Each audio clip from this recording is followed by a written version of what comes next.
ನಾಳೆ ದೆಹಲಿಗೆ ಬಸನಗೌಡ ಪಾಟೀಲ್ ಯತ್ನಾಳ್ ತೆರಳುತ್ತಾ ಇದ್ದಾರೆ ಅಂದ್ರೆ ಮಾಹಿತಿ ಲಭ್ಯ ಆಗ್ತಾ ಇದೆ. ಸೊ ಬಸನಗೌಡ ಪಾಟೀಲ್ ಯತ್ನಾಳ್ರನ್ನ ಕರೆಸಿಕೊಳ್ಳುವಂತಹ ಪ್ರಯತ್ನ ಬಿಜೆಪಿ ಹೈಕಮಾಂಡ್ ಮಾಡ್ತಾನೆ ಇತ್ತು. ಫೈನಲಿ ಈಗ ನಾಳೆ ಹೋಗ್ತಾ ಇದ್ದಾರೆ ಅವರು.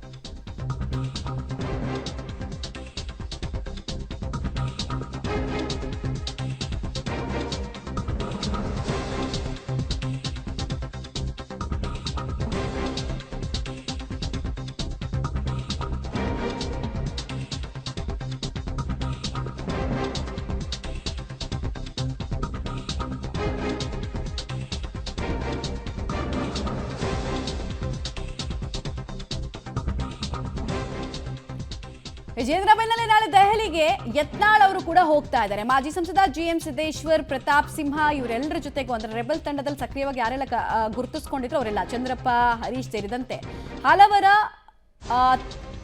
ಒಂದು ಗುಂಪು ಅಂದ್ರೆ ಒಂದು ನಿಯೋಗ ಈಗ ಹೋಗ್ತಾ ಇದೆ. ಅಂದ್ರೆ ವಕ್ಫ್ ವಿರುದ್ಧದ ಹೋರಾಟದಲ್ಲಿ ಯಾರು ಆಕ್ಟಿವ್ ಆಗಿದ್ದಾರೆ ಅವರು ವಕ್ಫ್ ಮಂಡಳಿಯಿಂದ ಅತಿಕ್ರಮಣದ ಬಗ್ಗೆ ಒಂದು ರಿಪೋರ್ಟ್ ಅನ್ನು ಸಲ್ಲಿಕೆ ಮಾಡೋದಕ್ಕೆ ಮುಂದಾಗ್ತಾ ಇದ್ದಾರಂತೆ. ಬೀದರ್, ಕಲಬುರಗಿ, ರಾಯಚೂರು, ಬಾಗಲಕೋಟೆ, ಬೆಳಗಾವಿಯಲ್ಲಿ ವಕ್ಫ್ ವಿರೋಧ ಜನಾಭಿಪ್ರಾಯವನ್ನ ಸಂಗ್ರಹ ಮಾಡಿ ಯತ್ನಾಳ್ ಟೀಮ್ ಅದನ್ನ ದೆಹಲಿಗೆ ತಲುಪಿಸೋದಕ್ಕೆ ಮುಂದಾಗ್ತಾ ಇದ್ದಾರೆ. ಇದು ಒಂದ್ ಕಡೆಗೆ ವಕ್ಫ್ ವಿರೋಧದ ಹೋರಾಟಕ್ಕೆ ಸಂಬಂಧಪಟ್ಟಂತೆ ಅಂತ ಹೇಳ್ತಾ ಇದ್ರು. ಬಟ್ ಕ್ಯಾಮೆರಾ ಹಿಂದಿನ ಅನೇಕ ವಿಚಾರಗಳು ಇದಾವೆ. ಅದ್ಯಾವುದು ಅಂತ ಕೇಳಿದ್ರೆ ವಿಜೇಂದ್ರ ಅವರ ಬಗ್ಗೆ ಇರುವಂತಹ ಅಸಮಾಧಾನ, ವಿಜೇಂದ್ರ ಅವರ ಕಾರ್ಯವೈಖರಿ ಬಗ್ಗೆ ಇರುವಂತಹ ಅಸಮಾಧಾನ. ಸೊ ಅದನ್ನ ಯಾವ ರೀತಿ ದೆಹಲಿ ಅಂಗಳಕ್ಕೆ ತಲುಪಿಸ್ತಾರೆ, ಇದನ್ನ ಹೈಕಮಾಂಡ್ ಯಾವ ರೀತಿ ಪರಿಶೀಲಿಸುತ್ತೆ ಅನ್ನೋದು ಕುತೂಹಲ.